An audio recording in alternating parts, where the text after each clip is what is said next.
Voilà, nous commençons notre culte en vous souhaitant la très cordiale bienvenue à tous et à toutes ceux qui sont dans la salle. Je viens déjà de le faire, mais comme ça, vous savez, vous qui nous suivez sur vos écrans, qu'il y a aussi des personnes qui sont présentes dans la salle, puisque c'est autorisé, tout en respectant les consignes. À vous aussi, nous voulons qui êtes au près et au loin, et peut-être des frères et sœurs de l'Église qui sont en vacances et qui nous suivent là, peut-être de très loin ou de pas trop loin, mais enfin, qui nous suivent, nous les saluons aussi bien particulièrement. Et puis tous ceux aussi qui nous rejoignent sans vraiment, je vais dire, nous connaître ou connaître l'Église, qui l'ont découverte avec le confinement et les projections en vidéo qui ont été mises au point maintenant depuis tout un temps. Ça fait en fait notre 67e rencontre en vidéo. Donc on commence à être un peu habitué et j'espère que vous tous aussi, vous commencez à vous familiariser avec nos rencontres de culte. Merci en tout cas de nous accompagner. Merci aussi parce que sur Internet, nous recevons de temps en temps des réactions qui nous encouragent. Et puis le nombre croissant de ceux et celles qui suivent nos rencontres, on est étonné dans beaucoup de pays, même pas seulement en Europe, mais au-delà des frontières de l'Europe. Et comme je le dis chaque fois, on n'en tire aucune gloire, mais on veut faire le travail avec beaucoup de sérieux et de respect devant le Seigneur pour que son nom soit honoré. Donc bienvenue à tous ceux qui sont présents et ceux qui nous suivent là à l'écran chez eux, peut-être en vacances, sur la plage ou que sais-je encore, en train de prendre le petit déjeuner. Bienvenue, nous partageons ce culte ensemble. Ou d'autres qui le prendront en différé, parce que certaines familles aussi, il y a des enfants, c'est pas facile à dire, voilà, on arrête tout, on fait ci, on fait là. Quand il y a des enfants, c'est beaucoup plus difficile, mais ça peut être repris, en tout cas visionné, en différé. Donc c'est une bonne chose pour chacun de nous. Nous allons chanter ensemble, si vous le voulez bien, on va essayer en tout cas d'y aller, et je vous propose le numéro 2 dans 65 dans nos carnets. C'est un remerciement, une louange, c'est par la grâce que nous venons devant toi. Et dans nos carnets, c'est le numéro 65.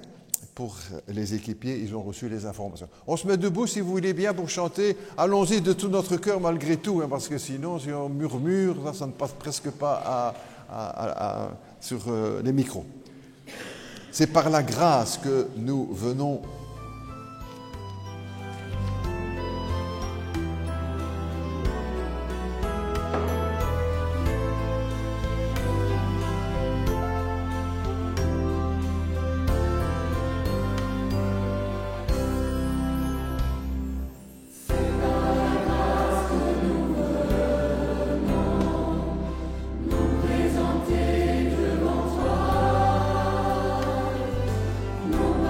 Force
Si bien, nous reprenons place et nous prions ensemble, si vous le voulez bien.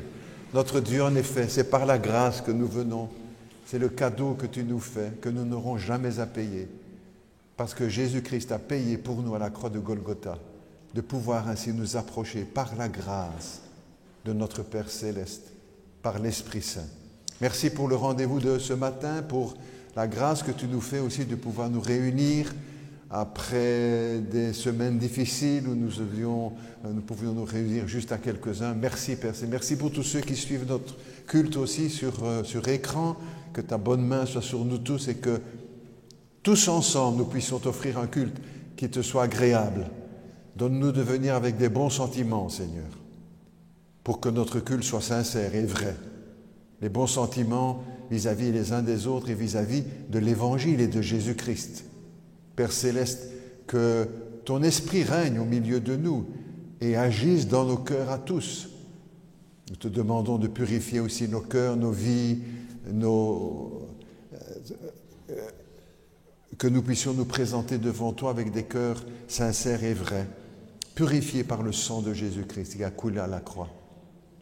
Nous te remercions parce que nous avons aussi la certitude que le sang de Jésus-Christ nous purifie de tout péché et nous lave de toute iniquité quand nous venons auprès de toi pour reconnaître et confesser notre péché. Bénir notre communion ce dimanche matin et tout ce que nous t'apportons, Seigneur, notre culte, nos chants, nos prières, notre présence, notre offrande, notre communion, que tout te soit agréable.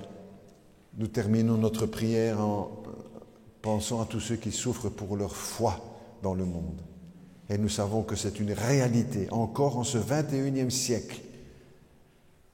Père Céleste, nous prions que tu les soutiennes et que notre cœur ne les oublie pas. Et pas seulement notre cœur, mais que nous puissions aussi leur apporter un soutien, le soutien dont ils ont besoin. Nous te le demandons au nom de Jésus. Amen. Une lecture dans la Bible maintenant, si vous le voulez bien, dans l'Épître aux Thessaloniciens, la lettre de l'apôtre Paul aux Thessaloniciens. L'église de Thessalonique, nous lisons dans le chapitre 4 et à partir du verset 1er.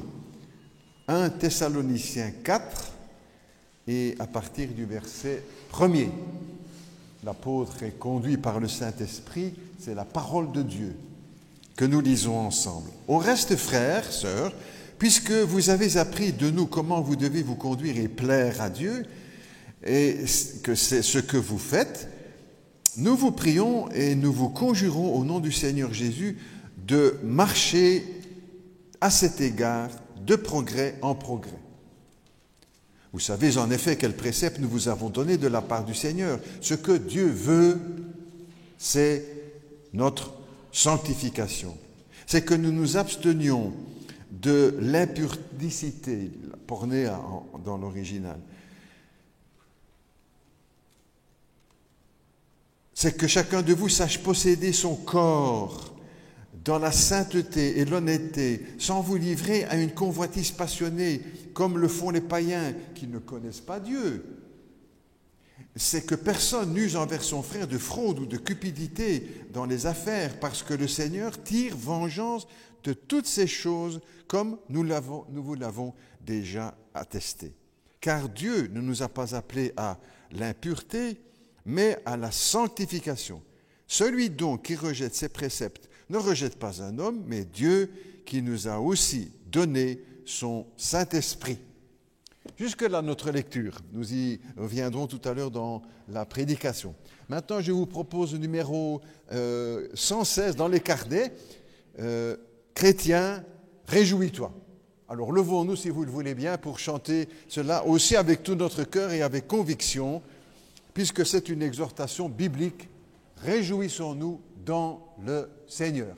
Même si nous avons des sujets de soucis les uns et les autres, il y a un sujet de joie dans l'Évangile.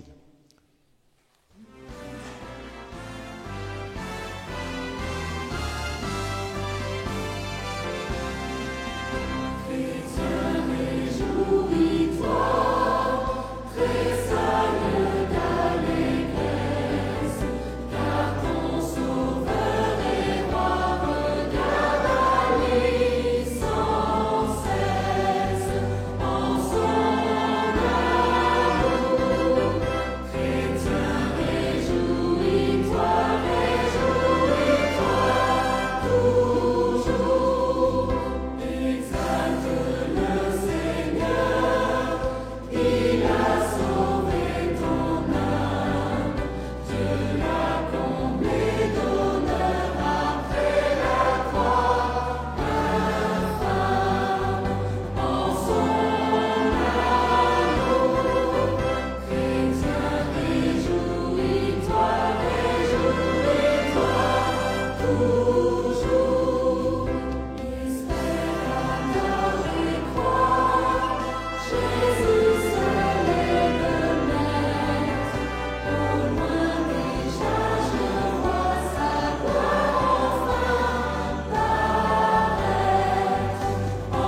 Merci bien, nous reprenons place. Prions ensemble, si vous le voulez bien, avant de partager la parole du Seigneur. Notre Dieu, notre Père, puisque c'est un commandement de ta parole de nous réjouir en ton amour, aide-nous, Seigneur, à nous réjouir, que les soucis de la vie, des soucis familiaux, les soucis financiers, les soucis de santé, n'étouffent pas notre joie. Mais au contraire, que toujours en ton amour, nous puissions nous réjouir. Nous réjouir aussi en lisant ta parole, en réfléchissant à ta parole et en mettant en pratique ta parole. Puisque tu as dit à tes disciples, vous êtes heureux si vous savez ces choses, pourvu que vous les pratiquiez. Mets donc dans nos cœurs de pratiquer ce que nous savons, ce que nous croyons. Je te demande aussi ton aide pour partager cette parole avec sagesse, avec intelligence, avec humilité, avec conviction et avec une pleine assurance que c'est la parole de Dieu qui est prêchée, sans que le sens des textes soit tordu, comme déjà les choses se faisaient dans l'Église primitive, puisque l'apôtre Pierre en parle, ceux qui tordent le sens des Écritures. Nous prions aussi pour que l'Esprit Saint nous rende attentifs les uns et les autres. Et pour ma part encore, de renouveler que je reste fidèle au texte, sans ajouter, sans retrancher, et que cette parole soit une bénédiction, une richesse pour notre Église, pour chacun de nous, et moi avec les autres, et pour tous ceux qui nous suivront là, ce dimanche matin, là où ils sont. Pour ta gloire, nous te le demandons, et au nom de Jésus. Amen. Je vous propose maintenant un second texte, si vous le voulez bien, sur le même thème. Vous allez certainement le retrouver si ce n'est déjà fait. Alors, dans l'épître de Pierre, l'apôtre Pierre, presque à la fin de la Bible, les lettres de l'apôtre Pierre, 1 Pierre, donc la première lettre de l'apôtre Pierre, au chapitre 1er, et à partir du verset 13. 1 Pierre 1, 13. C'est pourquoi, écrit l'apôtre, conduit par le Saint-Esprit, saignez les reins de votre entendement, serrez votre... Soyons sobres et ayons une entière espérance dans la grâce qui nous sera apportée lorsque Jésus-Christ apparaîtra.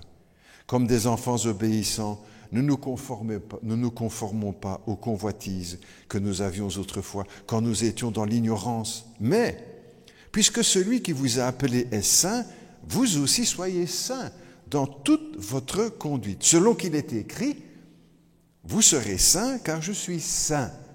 Et dans l'Ancien Testament, ce texte s'appliquait au peuple d'Israël. L'apôtre Pierre l'applique maintenant à l'Église, au peuple de Dieu.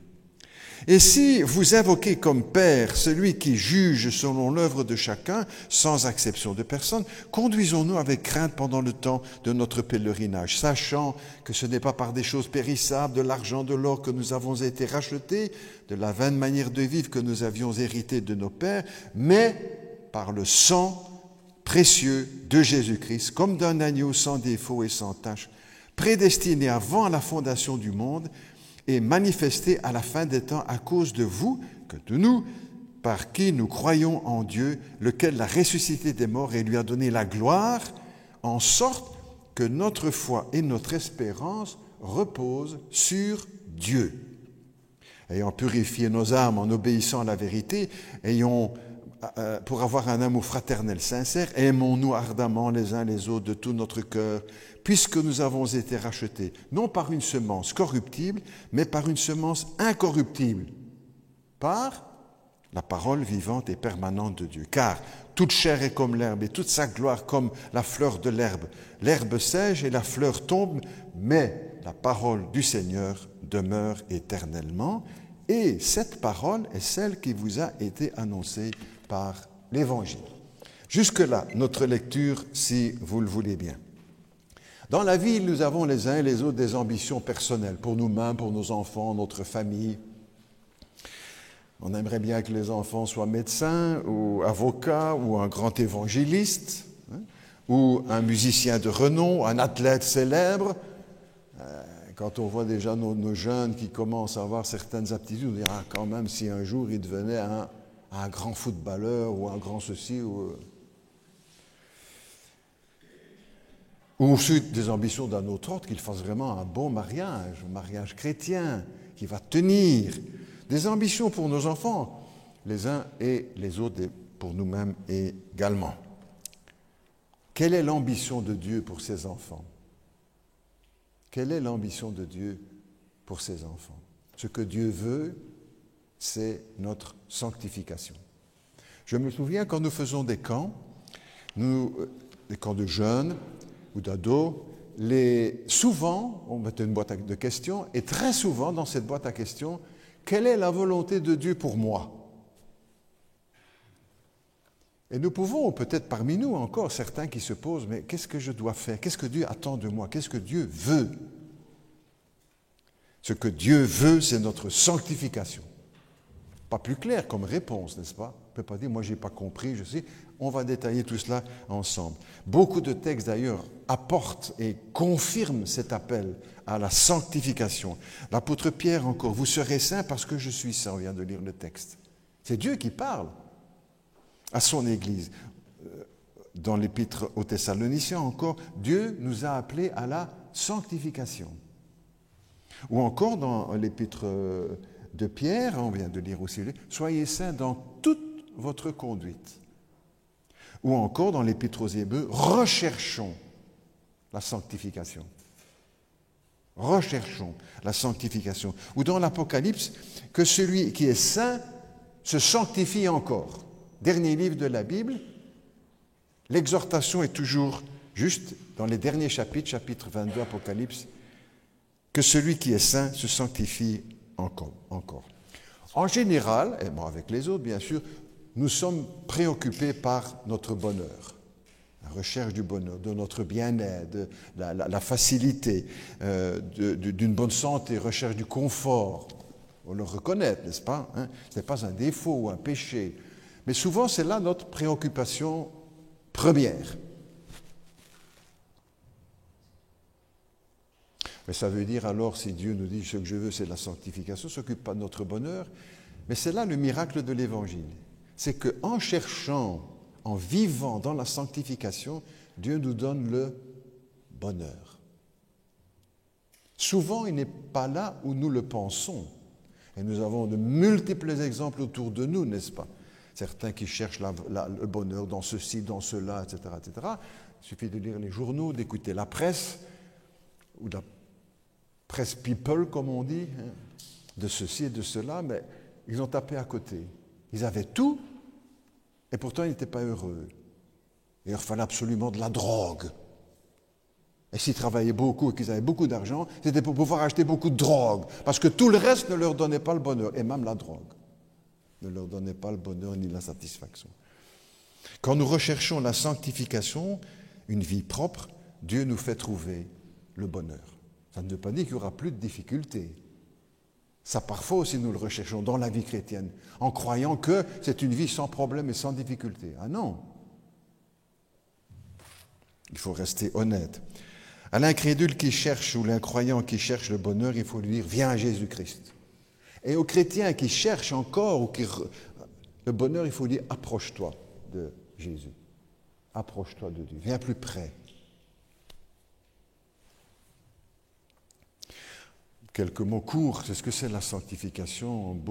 C'est un mot technique en quelque sorte. C'est venir plus près de Christ, quand on est un chrétien, bien sûr. C'est venir plus près de Christ. C'est ça, se sanctifier. Plus près de Jésus. Ou encore, c'est lâcher tout ce qui est malsain.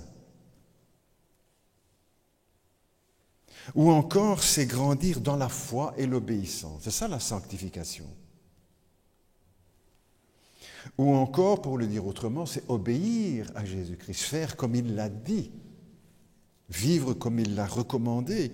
C'est une vie propre dans un monde sale. J'ai déjà donné plusieurs fois la petite formule, mais c'est bien de la rappeler. C'est cela, en fait, avec des termes tout simples et que tout le monde comprend. Une vie propre dans un monde sale.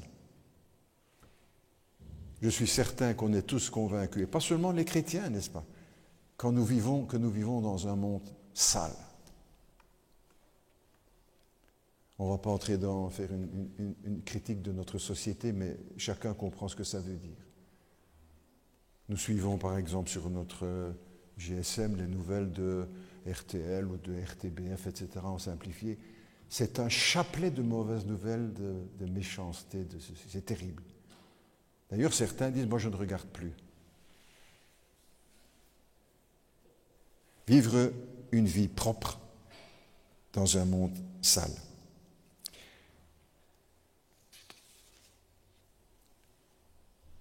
Ce qui se produit alors dans notre cœur, c'est que l'Esprit Saint, puisque la sanctification a à voir avec la sainteté, avec l'Esprit Saint, l'Esprit de Dieu nous fait produire le fruit du Saint-Esprit, le fruit de l'Esprit, la joie, la paix, l'amour, la bonté, la douceur, la confiance, la maîtrise de soi, la fidélité ou la foi, c'est le même mot, fidélité et foi. C'est ce que l'Esprit va alors produire dans notre vie, quand nous cherchons la sanctification. Et je reviens sur ce que je dis aussi directement, nous avons autour de nous, vous lisez aussi sûrement la presse People, des gens qui cherchent le bonheur, la joie, le ceci, le cela, partout, sauf en Jésus-Christ, et qu'ils ne le trouvent jamais.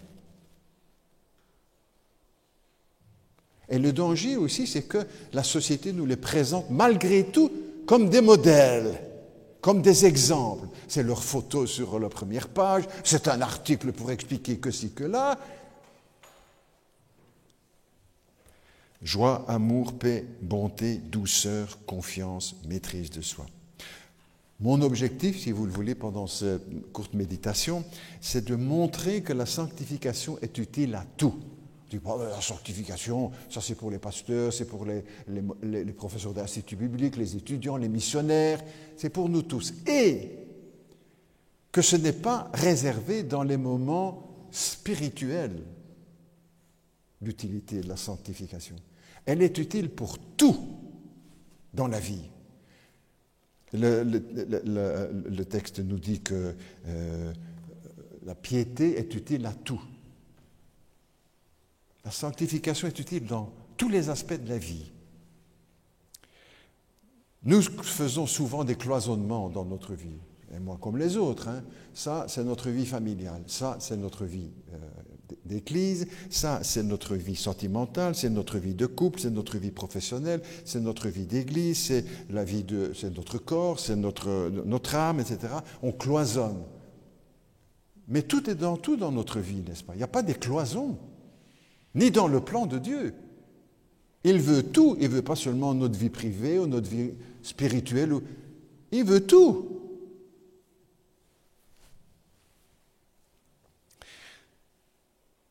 Pourquoi, quelle utilité la sanctification? En quelques mots, on va le développer. Parce qu'on se sent bien dans sa peau, mieux dans sa peau, quand on est sanctifié. J'ai lu il y a quelque temps que Christophe Lambert, l'acteur français, je crois qu'il est français, je ne sais plus, il disait dans un interview, il est plus facile de gagner 10 000 dollars ou euros que de se sentir bien dans sa peau. C'est plus facile de gagner 10 000 dollars que de se sentir bien dans sa peau. Pas facile de se sentir bien dans sa peau. Même en tant que chrétien, tout ne devient pas parfait. Donc, c'est utile parce que cela permet l'épanouissement du couple, la sanctification. Vous trouverez des livres qui vont donner des bons conseils, surtout sur ceci, sur cela. La sanctification est utile pour l'épanouissement du couple. La sanctification dans la vie de famille est utile pour la satisfaction dans la vie professionnelle. Si on ne s'arrête qu'à ce que nous faisons dans notre métier, parfois, il n'y a plus rien qui nous accroche ou qui nous plaît, la sanctification va être utile aussi au lieu de travail, au milieu, voilà. Si vous êtes chrétien, si nous sommes chrétiens et chrétiennes, si nous voulons nous sentir mieux dans nos baskets, comme les jeunes disent, dans notre peau, le chemin de la sanctification est la réponse de la Bible. Alors que faire pour se sentir mieux dans sa peau? Il faut changer de look. On nous propose ça aussi des émissions. Il faut changer ceci, il faut changer cela, il faut changer la garde-robe. Est-ce que si on veut plus de joie, etc., il faut faire des grands voyages à l'étranger, etc., etc., etc. C'est le changement intérieur qui va produire quelque chose, la sanctification. Quand on se sanctifie, il y a plus de joie dans le foyer. Quand on se sanctifie, il y a plus d'amour dans le couple. Quand on se sanctifie, il y a plus de douceur dans le couple. Quand on s'y met à deux, bien sûr. Et c'est ça l'importance et les difficultés parfois dans la vie de couple. Parfois l'un peut saisir cette vie de sanctification et l'autre pas. La sanctification porte ses fruits dans tous les domaines de la vie, à chaque instant et dans n'importe quelle situation. Ou autrement dit, ça marche. Je dirais, bien sûr, c'est dans la Bible, donc ça marche. Ben oui, mais c'est bien d'en être pleinement convaincu. Et parfois de trouver dans des circonstances particulières de la vie, on dit, ah, là c'est de ce côté-là que je dois faire du progrès. La clé du succès, du progrès pour les jeunes, c'est de leur dire peut-être ne vise pas seulement un beau mariage ou une réussite à l'université ou une belle situation, vise aussi, si tu es chrétien, une vie sanctifiée, une vie propre dans un monde sale. Jeune homme, jeune fille. Et pour les parents aussi, pas seulement nous réjouir quand le fiston ou la gamine a réussi ses examens, que voilà, elle est première ou il est premier, tant mieux. Et on ne fait pas marche arrière de ce domaine-là. Mais nous réjouir aussi quand nous voyons nos enfants faire du progrès dans la foi. Quand nous les voyons lire la Bible régulièrement, quand nous les voyons prier, être au sérieux, quand ils vont à l'école, quand ils parlent de leurs amis, de leurs relations. Est-ce que c'est ça aussi qui fait, nous parents, notre fierté, notre joie? Ah, elle a eu un très beau bulletin, tant mieux. Hein, moi, je n'ai jamais eu de très beaux bulletins. Tant mieux, bravo, il faut continuer. Mais il n'y a pas que ça. Est-ce que nous nous réjouissons aussi que notre enfant, notre jeune, notre adolescent prend plaisir à venir à l'église, qu'on l'entend écouter de la musique chrétienne, qu'on le voit fréquenter des amis chrétiens, de se trouver bien, et quand il rentre de l'école, de rappeler qu'il a vu la différence avec tous les autres copains dans la classe. Hein. Oh, c'est pas vraiment... Est-ce que nous nous en réjouissons aussi, nous parents?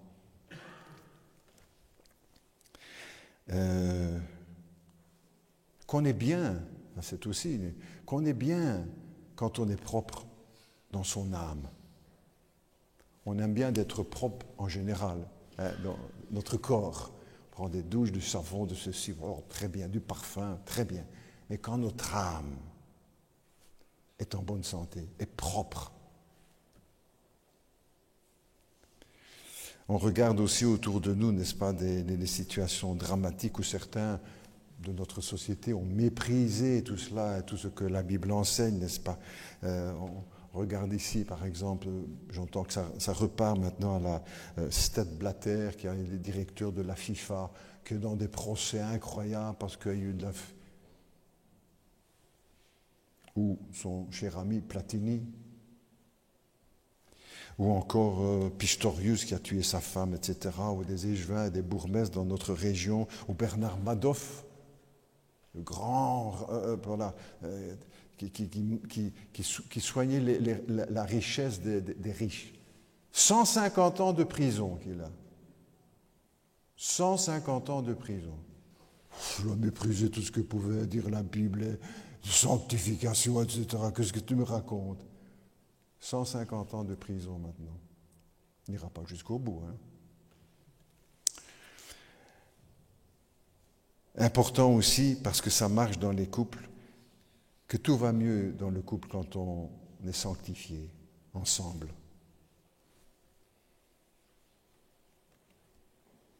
Il y a plus d'entente, plus de confiance, il y a moins de disputes, il y a moins de colère, il y a moins d'égoïsme, il y a plus de joie, il y a plus de calme, il y a plus de paix. Il y a moins de péché, il y a plus de vie. Bonne chose pour les couples. On est dans la période des vacances, on peut poser la question, tu veux ou tu voudrais des belles vacances, même s'il ne reste plus que quelques jours. Sanctifie-toi, sanctifions-nous. Ça ne veut pas dire, je vais rester dans ma chambre du matin jusqu'au soir, je vais prier 3 heures le matin, 3 heures à midi, 3 heures, 1 heure la Bible et 1 heure le matin, 1 heure... C'est pas ça nécessairement être sanctifié, n'est-ce pas? C'est aussi pouvoir vivre, profiter du repas, du soleil, de la mer, des vacances, des vagues, de la montagne, de la pêche. Il y a des pêcheurs parmi nous, etc., des promenades, du sport, de la télé. Ce n'est pas nécessairement s'enfermer, c'est vivre ça proprement, sans mettre quelque chose de malsain dans ce que nous faisons, dans ce que nous regardons, dans ce que nous allons faire dans nos journées de vacances. Ça, ce sont des bonnes vacances. Même si on n'est pas parti à ceci, à cela. Je dis ceci, les âmes s'approchent, plus les âmes s'approchent de Dieu, mieux va la vie. On affronte les épreuves aussi avec plus de force. Et puis, au niveau de l'Église encore, la sanctification, c'est la clé du progrès dans une vie d'Église.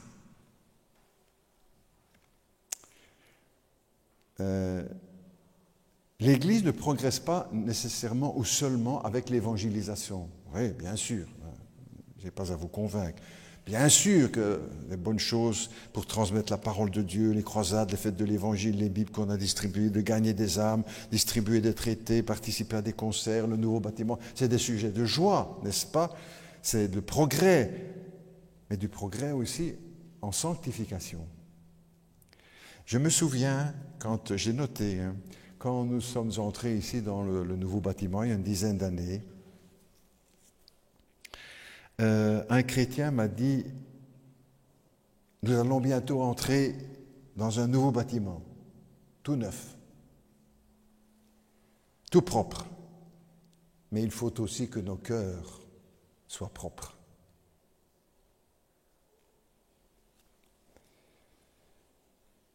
Une remarque que je fais aussi, j'entends parfois certaines choses dans mon sujet, j'en entends parfois quelques-uns, des bonnes et des moins bonnes, mais par exemple celle-ci, le pasteur, il insiste beaucoup sur l'évangélisation.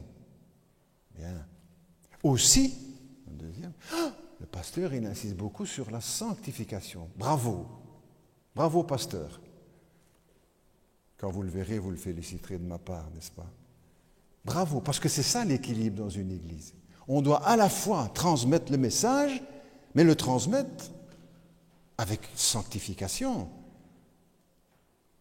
Et les deux sont liés. C'est comme en barque, on prend très souvent cette image, n'est-ce pas? Pour que ça avance, que la barque avance, il faut tirer sur les deux rames. Si tu tires que sur une, tu bouges, mais tu n'avances pas. Si on fait que de l'évangélisation, bien, mais on tourne en rond. Si on ne fait que de la sanctification, on tourne en rond. Il faut les deux pour l'équilibre dans une vie d'église ou dans la vie d'un chrétien. Oui, je me sanctifie, je ne fais pas ci, je ne fais pas là, je fais ci, je fais là, mais je ne parle jamais à personne. Ou je parle à tout le monde, je n'arrête pas, je ci, je là, mais en même temps, il y a des choses dans ma vie qui sont pas à la gloire de Dieu. Pas d'évangélisation efficace sans une sanctification tenace. Les deux sont liés. Le succès de l'évangélisation, si on parle de succès, dépend aussi du niveau de sanctification de chacun ou des églises. Les deux sont liés. Et nous retrouvons justement ces deux pôles, la sanctification et l'évangélisation, avec deux textes de l'Écriture, avec la même formule présentation. Ce que Dieu veut, c'est notre sanctification. Bravo. Sanctification. L'autre rame, ce que Dieu veut, c'est que tous les hommes soient sauvés. Évangélisation et sanctification. Ce que Dieu veut pour chacun de nous ou pour l'Église. Comment pourrions-nous gagner des âmes, n'est-ce pas, en tant que chrétiens, en témoignant, etc., si dans nos vies il y a du mensonge, de la jalousie, des disputes, qu'il n'y a pas d'honnêteté, de la médisance, que nous sommes envieux, qu'il y a de l'occultisme ou de la superstition, s'il y a de la colère, des jeux de hasard, s'il y a de la critique, des jugements. Qu'est-ce qui se passe alors? Nous attristons le Saint-Esprit, il n'y a pas de sanctification. Comment allons-nous porter le message de l'Évangile? Il n'y a pas de puissance alors dans l'évangélisation. Alors, que faut-il sanctifier dans notre vie, puisque nous avons lu ça tout à l'heure? Notre corps, notre âme et notre esprit. L'apôtre dit bien que tout votre être, le corps, l'âme et l'esprit, soit conservé irrépréhensible pour le jour de Christ. Que tout notre être, notre maison doit être sanctifiée, nos loisirs, nos vacances, notre travail, notre bibliothèque, notre écran de télévision, notre smartphone, notre ordinateur doit être sanctifié. Propre. Dans un monde sale. Dans toute notre conduite, nous dit l'Écriture, l'apôtre Paul écrira justement aux chrétiens de Corinthe, qui était vraiment une église en danger, vraiment très malade, où certaines choses se passaient. On dit parfois l'église primitive. Moi, j'aurais jamais voulu être pasteur à l'église de Corinthe, hein, et je ne suis pas le seul. L'apôtre leur écrit, le corps n'est pas pour l'impudicité, et c'est le mot pornéia qui est employé, on a compris. Hein? Il dit ça aux chrétiens. Notre corps n'est pas pour la pornographie, mais pour le Seigneur. Notre corps doit être sanctifié. Je ne fais pas ce que je veux avec mon corps. On entend cela avec les questions concernant l'avortement. C'est mon corps, je fais ce que je veux avec. Qu'est-ce que tu racontes, madame? Ou encore Job qui disait justement sanctifier notre corps, l'âme et l'esprit, nos yeux sanctifiés. Job disait dans cette belle phrase, j'avais fait un pacte avec mes yeux pour ne pas regarder ce qu'il ne fallait pas. C'est beau, hein? J'avais fait un pacte avec mes yeux. Ou les psaumes, le psalmiste qui dit, je ne mettrai rien d'impur devant mes yeux. Et il n'avait pas la télé, machin, bazar, truc, hein? Mais déjà, les yeux sanctifiés. Si nous voulons être agréables au Seigneur, il y a des images que nos yeux ne doivent pas voir. Il y a des images que nos yeux ne doivent pas voir. Il y a des films que nous ne devons pas regarder, ou des feuilletons, des livres que nous ne devons pas lire, des revues que nous ne devons pas acheter, des sites internet que nous ne devons jamais ouvrir. Ce que Dieu veut, c'est notre sanctification, corps, âme et esprit. Dans notre corps, les yeux, bien sûr, mais aussi nos oreilles sanctifiées. Il y a des paroles, des histoires, des blagues, des mots que nous devons refuser d'entendre. « Oh, tu connais la dernière, je te la raconte, c'est mon... » Hop, hop, hop. Moi, je ne mets pas ça dans mes oreilles. Le courage de le dire, ou de le choisir. Parfois, ce n'est pas seulement un copain, c'est des mots qu'il faut refuser d'entendre. Si nous sommes chrétiens, nos oreilles ne doivent pas devenir ou être des poubelles. Il y a un tri à faire. On parle tellement du tri aujourd'hui, il faut trier voilà. Mais il y a du tri aussi à faire avec nos oreilles en tant que chrétiens. Sanctifier corps, âme et esprit. Dans le corps, vous serez saints car je suis saint, disent les Écritures. Troisièmement, nos yeux, nos oreilles, notre corps, mais aussi nos lèvres. Nos lèvres sanctifiées. L'apôtre écrira quand il s'adresse aux Éphésiens, aux chrétiens d'Éphèse, qu'il ne sorte de votre bouche aucune parole déshonnête, aucune parole mauvaise.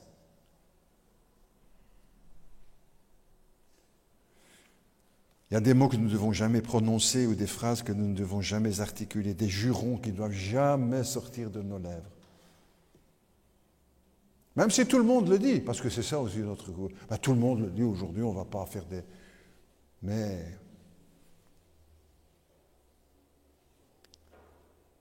Même dans les couples et les familles, dans l'intimité d'une famille ou d'un couple, il y a des mots qui ne doivent jamais sortir. Sanctifier jusque dans l'intimité. Quand Ésaïe, chapitre 6, le prophète Ésaïe, le grand prophète, les autres étaient grands aussi, mais enfin son texte est plus grand, plus important. Tout pour sa vocation, dans Ésaïe chapitre 6, il voit le temple et le trône de Dieu et la robe du Seigneur qui remplit le temple. C'est une image, bien sûr, parce que Dieu n'a pas de corps. Il est partout. C'est une image, une représentation, une vision. Et dans cette vision, il se rend compte qu'il voit Dieu. Tout le monde dirait « Magnifique, j'ai vu Dieu !» Mais lui pas. Quelle est la réaction du prophète Ésaïe? Quand il voit dans sa vision le trône de Dieu, la sainteté de Dieu, les anges qui se disent « Saint, Saint, Saint » et l'Éternel, sans cesse, sans arrêt. Malheur à moi, dit le prophète, parce que mes yeux ont vu le Seigneur. Et j'habite au milieu d'un peuple dont les lèvres sont impures.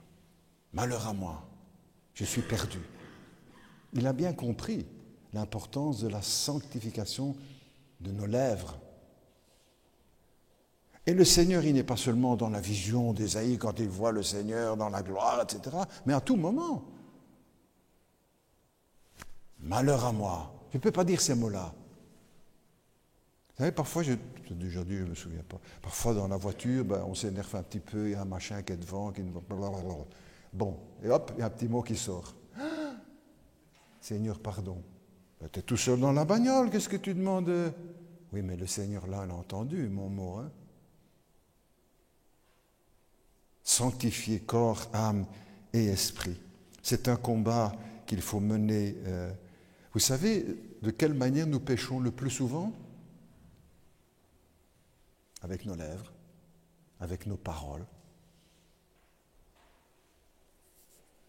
C'est pourquoi la Bible dit aussi qu'on doit faire attention à ce qu'on dit, que nous serons jugés aussi sur ce que nous avons dit. Pas jugés pour aller au paradis ou pas au paradis, mais devant le Seigneur. C'est quoi ça? Et puis quatrièmement, hors corps, âme et esprit. Sanctifié. Que tout ce qui est pur soit l'objet de vos pensées. C'est ça la sanctification. Des pensées propres dans un monde sale. C'est un combat gigantesque, n'est-ce pas, dans les cieux, pour le contrôle de notre pensée. Parce qu'une fois que notre pensée est contrôlée, nous ne sommes plus libres. Et la grande question, c'est de qui contrôle mes pensées? Où est-ce que je vais alimenter, nourrir mes pensées? C'est un combat gigantesque, n'est-ce pas? Qui est le maître de nos pensées? Ça vaut la peine de se poser la question. Moi, je ne dis pas seulement aux autres, je fais aussi pour moi, ça se passe dans un examen, comme on dit, personnel. Qui est le maître de nos pensées? Est-ce que le Saint-Esprit est le maître de nos pensées ou le péché, le maître de nos pensées?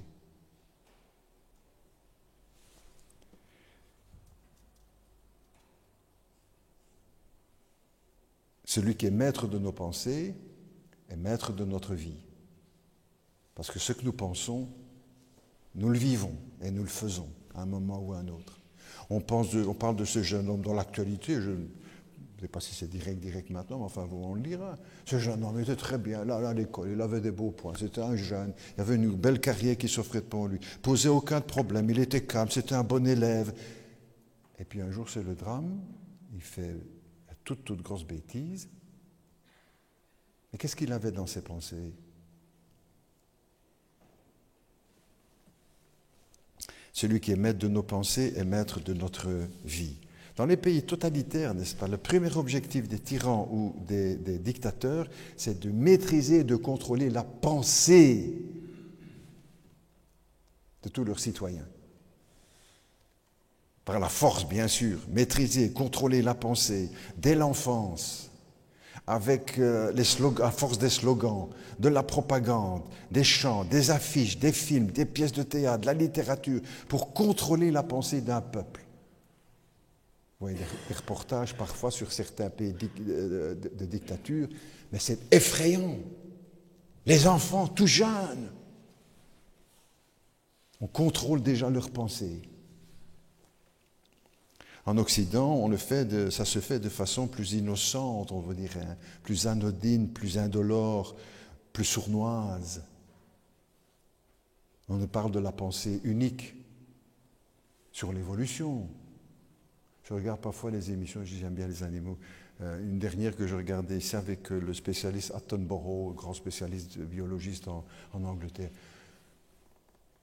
C'était du lavage de cerveau. Évolution, évolution, c'est transformé, c'est adapté. Et des millions d'années. Du bourrage de crâne, pas une phrase de temps en temps, disant voilà, c'est peut-être que c'est... Qu'est-ce qu'il y a dans notre pensée? Aujourd'hui, on nous impose la pensée unique sur les dérives sexuelles. On n'ose presque pas dire les mots parce qu'on est en Internet ici. Hein, donc, mais dérives sexuelles, ça passera encore, mais on comprend ce que ça veut dire. Ah, ça, il ne faut rien dire. C'est hors la loi.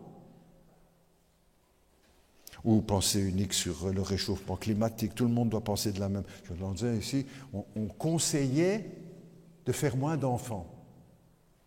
Parce que l'enfant pollue. On a calculé que sur sa vie, il va dégager un adulte, etc., autant de CO2. Donc, faire moins d'enfants. Mais tu te dis, mais c'est pas possible. Et ça passe dans la pensée unique sur la laïcité. Ah, quel bonheur, les laïcs. Ou encore sur la théorie du genre.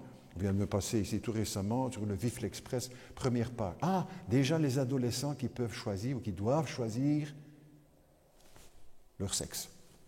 Mais tu te dis, mais c'est pas possible. Contrôler la pensée.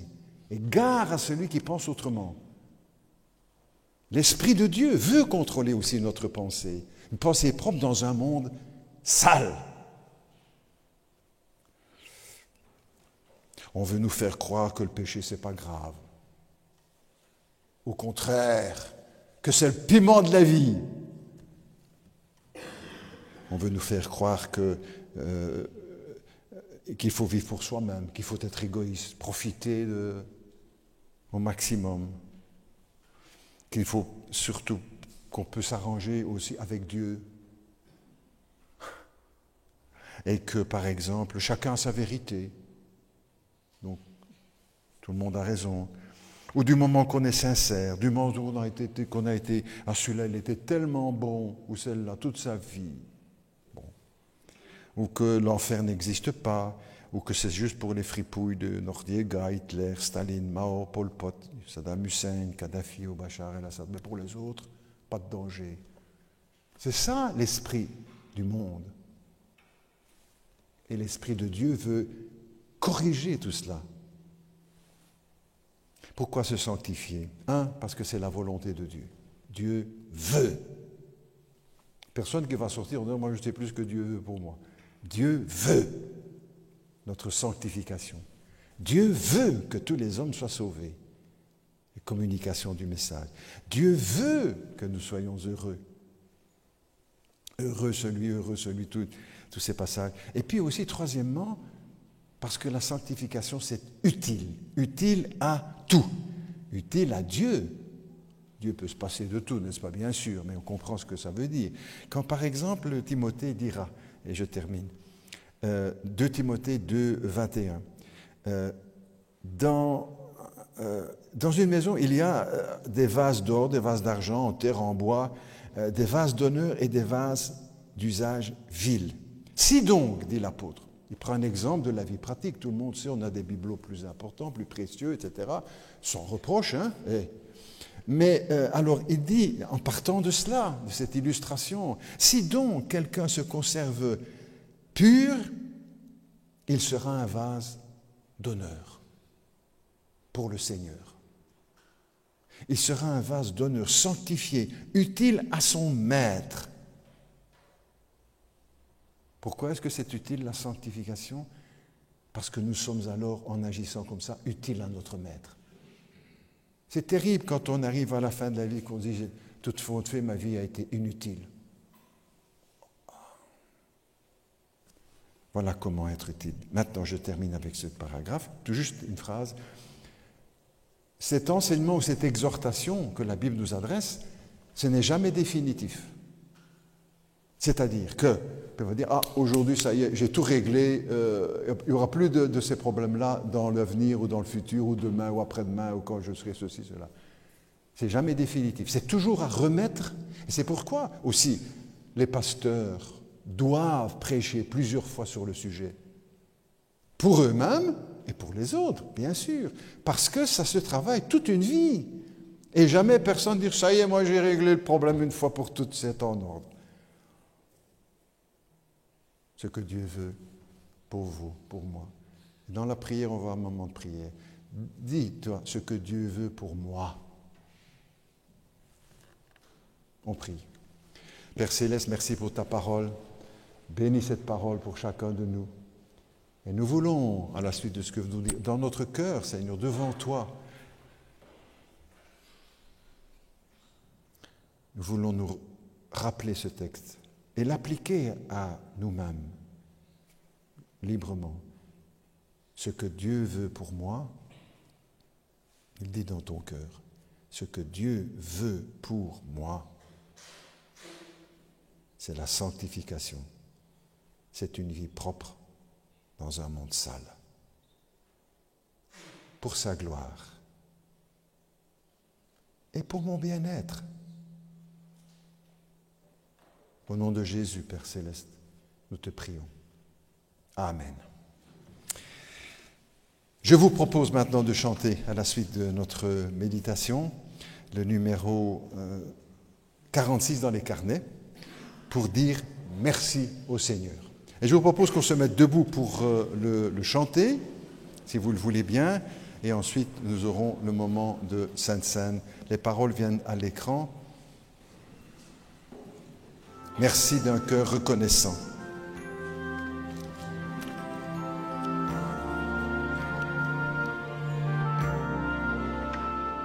Merci d'un cœur reconnaissant. Merci au Seigneur trois fois saint. Merci car il a donné Jésus-Christ, son Fils. Merci d'un cœur reconnaissant. Merci au Seigneur trois fois saint. Merci car il a donné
Prenons place. Le Seigneur lui-même a dit dans les Écritures, « Je me sanctifie aussi moi-même pour eux. »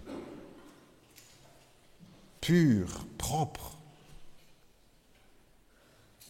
Ce n'est pas seulement une exhortation que le Seigneur nous annonce, mais il s'est lui-même inscrit sur ce chemin de la sanctification. Pur, propre devant Dieu, choisissant tout ce qui est saint. Le repas aussi que nous partageons nous rappelle ce moment important dans la vie de notre Seigneur où il donne sa vie pour nos péchés à la croix de Golgotha. Et le vin nous rappelle le sang qui a coulé, le sang du pardon, le sang de la vie éternelle. Nous voulons célébrer le repas, rappeler cela aujourd'hui dans notre société 21e siècle, en Occident, en Belgique, et dans la joie de se souvenir de Golgotha, de la souffrance du Seigneur sur la croix et du triomphe de sa résurrection. Les frères et sœurs qui participent à ce repas voudront bien aussi se lever, s'il vous plaît. Et je demanderai aussi à Léonidas, à Fabian, si tu veux bien, de venir. Stéphane, si tu veux bien venir également, Nunzio. Et André, si tu veux nous accompagner aussi. André. Nous prions ensemble, si vous le voulez bien. Nous allons bientôt quitter notre enregistrement vidéo. Notre Dieu, notre Père, nous te remercions pour le pain qui nous rappelle le corps de Jésus, que Dieu est venu sur cette terre. Nous te remercions pour le vin qui nous rappelle le sang de Jésus qui a coulé à la croix pour le pardon de nos péchés. Pas seulement pour nous montrer un bon exemple d'amour jusqu'à la mort, mais pour payer le prix de notre dette vis-à-vis de Dieu à cause de nos péchés, rachetés non par de l'argent ou de l'or, mais par le sang de Jésus-Christ comme d'un agneau, sans défaut et sans tache, propre, pur, sanctifié. Bénis notre communion pendant ce moment. Au nom de Jésus, nous te prions. Amen. Prenez des Jésus et mangez, ceci est mon corps qui est rompu pour vous. Faites ceci en mémoire de moi.